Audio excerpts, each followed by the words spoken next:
Brisbane. Hari ini cukup membosankan bagi tim Teresa. Tidak ada kasus pembunuhan. Rigsby dan Cho bertaruh untuk memantulkan bola pingpong ke gelas. Van Pelt teleponan dengan O'Loughlin. Jane sendiri berada di kios buah di Clarksburg, California. Teresa menelpon kenapa pergi ke tempat jauh hanya untuk membeli buah. Jane mengatakan ini untuk menghilangkan kebosanan. Dia akan kembali membawakan buah untuk tim. Namun, hanya berselang telepon dimatikan, seorang pria memakai hoodie menembaki pemilik kios dan memaksa Jane masuk ke dalam bagasi mobilnya.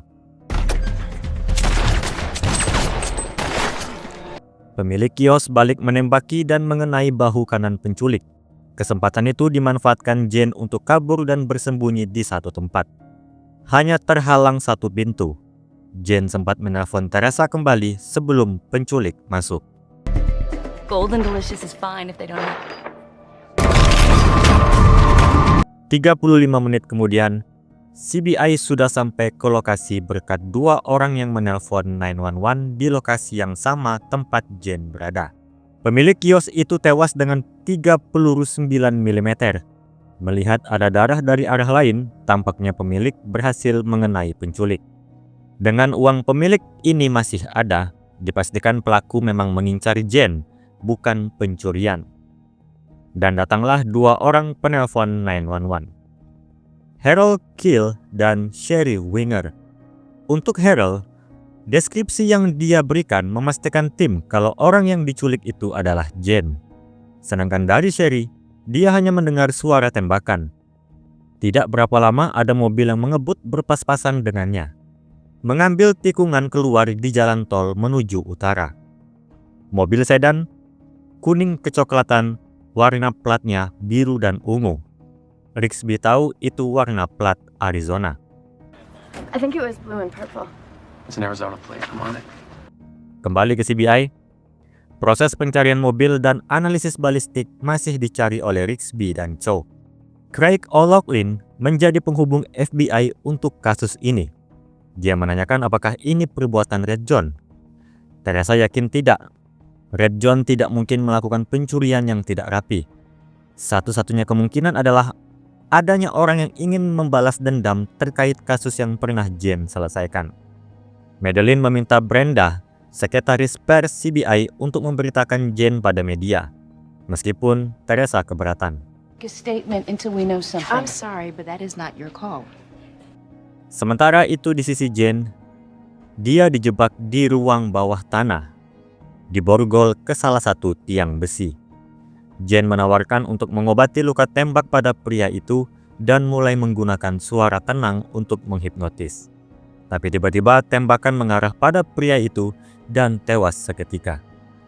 Yang menembaknya adalah Sherry Winger, salah satu saksi yang melihat penculikan.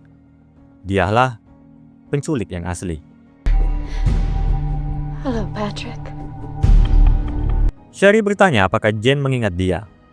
Jane tidak bisa berpikir ketika pistol mengarah padanya. Sherry pun menurunkan pistol. Jane mulai berbicara. Dia tidak mungkin mengenal Sherry kecuali ibu Sherry sendiri. Sherry pun mengatakan ibunya sudah meninggal. Dari jawaban itu, tidak banyak orang yang Jane kenal mempunyai aksen New England. Ditambah dengan ibu Sherry sudah meninggal. Jane lalu memanggil Sherry dengan nama Rachel. Dan Sherry mengiyakan. Nama aslinya adalah Rachel. So what's the plan, Rachel? So you do know who I am? Tapi Rachel tidak memberitahu alasan apa yang membuat dia menculik Jane. Menutup dengan menembakkan pistol sekali yang hampir mengenai Jane. Lalu pergi meninggalkan Jane dan kolega Rachel yang sudah tewas. Kembali ke CBI, Van Pelt telah mengumpulkan setiap berkas kasus yang ditangani Jane sejak bergabung dengan CBI. Cho mengumpulkan berkas-berkas tuntutan keluhan kepada Jane dari kantor jaksa. Dan Rigsby datang dengan informasi ada seorang peternak menelpon polisi di luar Wilton, mengaku anak buahnya melihat mobil yang melintas di tanahnya beberapa jam lalu dengan pengemudi yang membawa senjata api. Jadi Teresa memerintahkan Rigsby dan O'Loughlin menuju ke sana. I'll drive. Sedangkan Van Pelt dan Cho sebelum melakukan tugas mereka, Van Pelt memeriksa meja Jen yang terkunci. Cho pun membantu dengan membuka secara ilegal. Isinya tidak ada yang menarik, tapi Van Pelt menemukan kertas yang tertempel di langit laci itu. Isinya hanya tertulis pesan Jen untuk tidak melihat isi lacinya. Sedangkan Teresa menerima telepon dari Linus Wagner, dokter yang menjadi pelaku pada kasus di episode 1 season 1. Mengaku memiliki informasi tentang siapa yang menculik Jen dan meminta Teresa datang ke penjaranya. Pindah ke Rigsby dan O'Loughlin, mendapati mobil tersebut sudah terbakar. Peternak yang menelpon itu, bernama Mendoza, mengatakan saat kembali ke peternakan untuk melapor ke polisi, mobil itu belum terbakar. Anak buahnya sempat melihat pria bersenjata yang deskripsinya mengarah pada penculik Jen. Sedangkan plat mobil itu adalah plat California, yang berarti kesaksian mengenai plat Arizona itu keliru. Dan mobil ini mobil curian setelah dicek O'Loughlin. Yep, it's stolen. Dan ketika O'Loughlin mengajak Rigsby kembali ke CBI, Rigsby yang pernah berada di departemen kebakaran masih penasaran. Mobil ini dibakar lewat tangki bensinnya. Api menjalar dari belakang menuju ke depan. Terkadang barang di bagian depan ada yang selamat. Mengingat pelaku sempat tertembak, pelaku menyetir sambil terluka. Pasti mencari sesuatu untuk menutup lukanya. Dan benar, Rigsby menemukan selembar kertas yang akan digunakan penculik untuk menghentikan darah. This? Take the forensics. O'Loughlin memotretnya dan mengirimkan ke forensik FBI.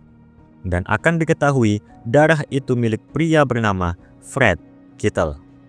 Pindah ke sisi Teresa, pergi menemui Wagner. Wagner ingin Teresa bersaksi untuk mendapatkan gerasi sebagai imbalan atas informasi darinya. Awalnya, Teresa menolak, tetapi dia mengalah dan akhirnya memilih menyepakati permintaan itu. Wagner pun menceritakan dia telah menerbitkan sebuah artikel yang memuat referensi tentang Jen dari penjara ini. Hingga suatu hari, Wagner menerima surat dari gadis muda yang mengaku sebagai mahasiswa pasca sarjana psikologi sedang meneliti Jen. Tapi Wagner tidak melihat gadis itu pandai dalam psikologi, lebih terobsesi dengan Patrick Jen. What's her name? Kemudian di CBI, mereka mendapati Sherry Winger adalah orang yang menghubungi Wagner. Tim baru menyelidiki kalau identitas Sherry palsu. Pura-pura sebagai saksi untuk menyulitkan tim mencari Jen dengan memberi warna plat yang salah. California bukan Arizona, dan arah yang salah. Selatan bukan ke utara. Cho membaca surat-surat Sherry yang dikirim ke Wagner dan menemukan kata-kata yang pernah dilihat Cho pada salah satu surat keluhan kepada Jen. Jen penipu bertampang Coyote. Yang menulis keluhan itu putri dari Don Bowman. It's from the daughter of Don Bowman. Get a copy of Sherry Winger's license. Don Bowman, kasus pembunuhan di perusahaan asuransi 3 tahun lalu di mana Jen menetapkan Don Bowman sebagai pelaku. Teresa menemukan berkas Don Bowman, putrinya bernama Rachel Bowman. Cara Jen menetapkan pelaku saat itu dengan memalsukan surat kepada Don dengan nama Rachel yang mengaku telah menemukan bukti bahwa ayahnya telah membunuh.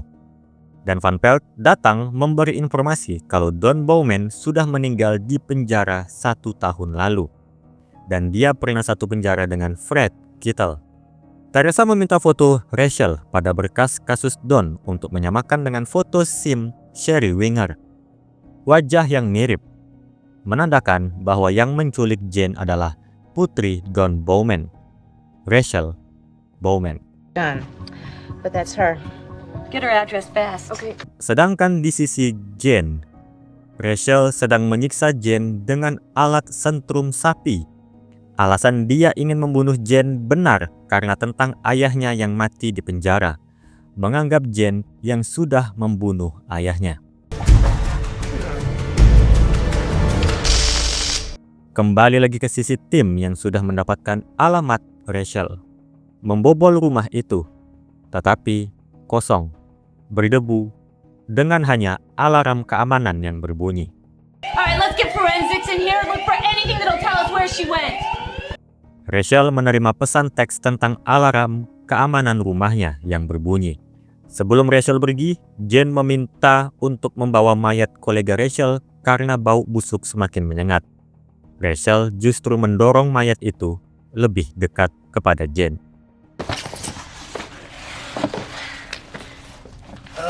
Tapi sesuai perkiraan Jane, dia jadi bisa merogoh saku pria itu mencari sesuatu yang bisa digunakan untuk membuka kunci borgol.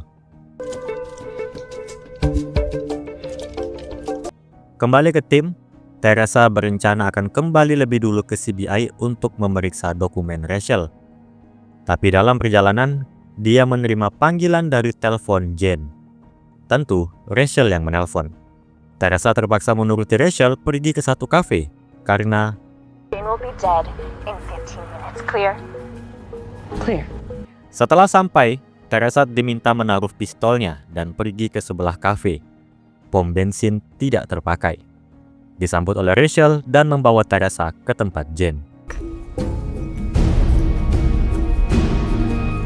Beberapa waktu kemudian, tim baru menemukan mobil Teresa. Mendapati kalau Teresa juga sudah diculik. Rigsby dan O'Loughlin yang masih dalam perjalanan diminta Madeline untuk terus melakukan tugas mereka. Wayne. I know, Grace. It's gonna be okay. Dan setelahnya, mereka berdua sampai di satu rumah. Kittle, ayah dari Fred Kittle. Okay. Kittle sudah bercerai dan tidak melihat anaknya sejak 6 bulan. Terakhir yang dia tahu, Fred menemui ibunya setelah beberapa tahun membujuk untuk menyerahkan kunci kabin berburu keluarganya. Jadi, Rigsby meminta Kittle memberitahu di mana kabin itu berada. Where is this cabin exactly, Mr. Kittle? Kembali ke sisi Jane yang masih mencoba membuka borgol. Rachel masuk dengan membawa Teresa. Rachel merasa waktunya tidak banyak, jadi dia pergi ke atas untuk menyiram kabin ini dengan bensin untuk membakarnya. Dengan momen sempit itu, Jane harus berimprovisasi di mana Teresa mau tidak mau harus menuruti. Teresa pun mulai berteriak minta tolong, membuat Rachel datang. Jane memegang pisau dan berpura-pura menjadi gila, sudah menggorok leher Teresa daripada membiarkannya terbakar. Rachel kesal dan terus-terusan menyentrum Jane. Kesempatan itu dimanfaatkan Teresa menyerang Rachel. Hanya saja, Rachel bisa berbalik melawan. Dan tepat ketika semuanya tampak sia-sia, tembakan penyelamat datang dari Madeline Hightower, mengenai Rachel dan mati tepat di sebelah Fred Kittle. You alright? Bahaya ini pun berakhir. Kembali ke CBI sebagai scene penutup. Teresa dan Jane berbicara di sofa Jane. Teresa senang karena bisa menyelesaikan satu kasus tanpa Jane. Meskipun itu kiasan untuk menutup rasa senangnya melihat Jane kembali. Mereka menutup hari ini dengan saling bercanda. I just want to have a rest and a cup of tea and a little sleep. I wish I